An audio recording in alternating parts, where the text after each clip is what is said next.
anymore, and of course I'm showing you how this is done from the industry, but of course watered down to the home sewer, so you can create this yourself. So I would advise to get the iron-on interfacing because it's quick and it's the modern way nowadays.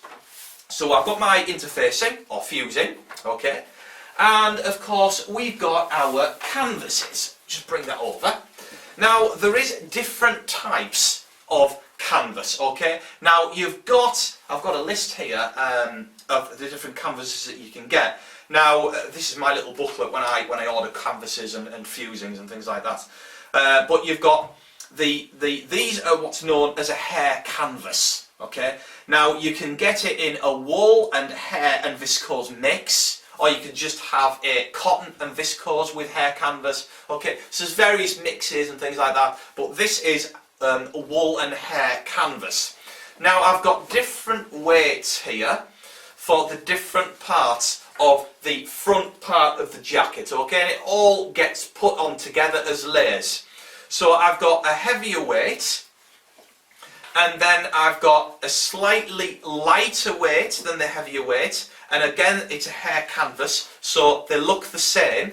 And we have here a very, very lightweight canvas as well, okay, and that will cover, of course, within one of the layers. But of course, if you go to your tailoring shop or haberdashery shop, okay, they can give you advice of the different canvases that you're going to need. But generally, you need to get the canvases which are going to match the body of the fabric weight that you've got for your main jacket.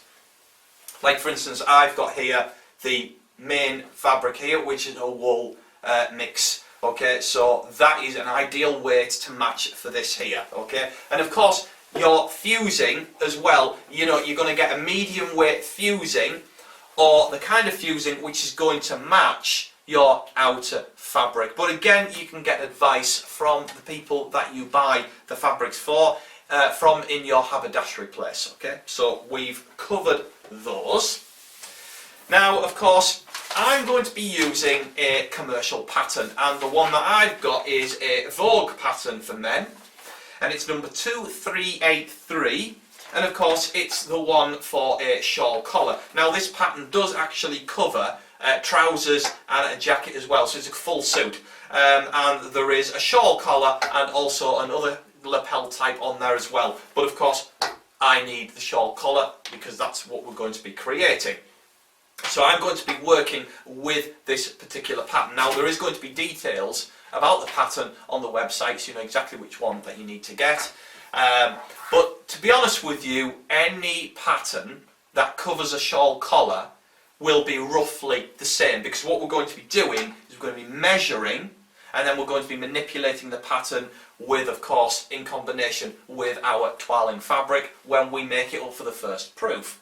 Okay, so of course you need your commercial pattern for a tailored jacket with a shawl collar.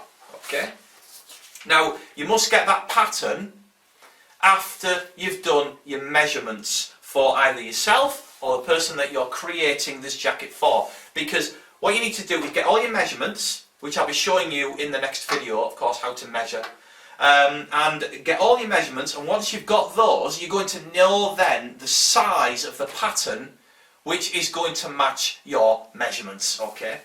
So, of course, you're going to need a pattern sheet. Now, this can be printed off the website in a PDF format. Just print that off, and it's exactly the same as the one that I've got here.